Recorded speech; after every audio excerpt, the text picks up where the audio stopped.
What's going on YouTube? Welcome back to Pause Reset Play. I wanted to make a quick video and take a look at the new exotic sword that is in the Warmind DLC that just came out. And of course I'm talking about the Worldline Zero. This is a ARC exotic sword that you can get by collecting 35 out of 45 fragments on Mars. So there are some different guides on how to find those. A lot of them are pretty easy to find if you're using a sniper rifle. I recommend using the Borealis exotic sniper rifle because you can change the damage type. A lot of those fragments can only be damaged by a certain elemental damage, so I recommend using this one. You can find a good bit by just kind of zooming in and searching, but like I said, there are guides available.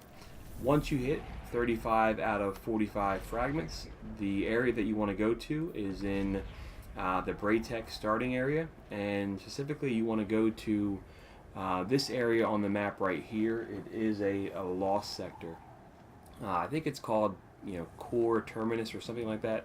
But once you get 35 out of 45, head here to Mars, go to this lost sector area, and inside there you'll find a cache chest that you can only open up once you get 35 out of 45.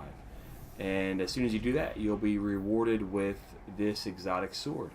For me, it dropped at 345. I don't know if that's because my light level is right around 350. If that's why it dropped there, or if it always drops at 345 regardless of what your light level is. But either way, we can bump that up over time as we get better weapons. So let's take a look at the perks for this weapon. The signature perk is called Tesseract, and this is it's an area of effect special move. So you'll see here, if I'm sprinting, I can hit R2 and it lunges you forward and does kind of like a whirlwind blade attack. Pretty high damage. It does do quite a bit of area of effect damage, and it hits a lot of enemies. Beyond that too, the amount of damage is pretty significant. It's not on the level of Razelighter from Destiny 1, where you're going to be taking out elite enemies with 1 or 2 hits.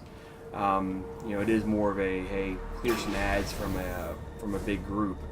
But it is a pretty cool perk. I like the way it looks, and I think it does kind of have the exotic feel to it.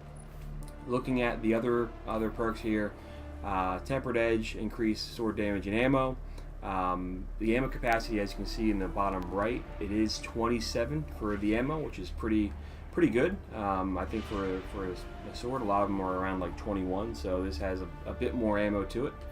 Infinite Guard, very high efficiency when you're guarding. Assassin's Blade and Tireless Blade to round that out. So with this sword, you'll be moving quickly. You'll be getting a lot of ammo by doing the special move, and it should keep you pretty well stocked here when you're using this exotic sword. Overall, I do like it. I think it's a cool looking sword. It's got a very unique perk to it with the Tesseract, and there is a section here for a catalyst for this thing to kind of make it even better. I don't yet know if that is obtainable. It could be a timed release thing. I don't know if anybody has that yet. If you do, let me know in the comments. I'd love to hear more about it and learn more of what this kind of makes it even better. Who knows, it might bump up the special move, make it more effective.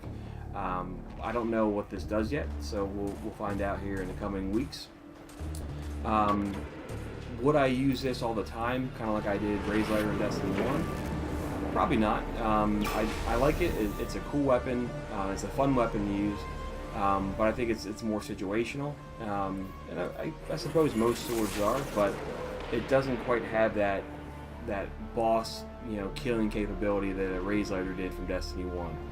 Overall, though, naturally at this point now, if I'm going to use a sword, I'm going to use this one over anything else. And I do feel as though it's a worthy addition, from this DLC. So let me know what you think of this sword in the comments. If you have it, let me know if you're using it all the time. Likewise, if you know any more about the catalyst for that as well, I think that'd be helpful for for viewers here. So give me your thoughts in the comments. Most importantly, thanks for watching, and we'll catch y'all on soon.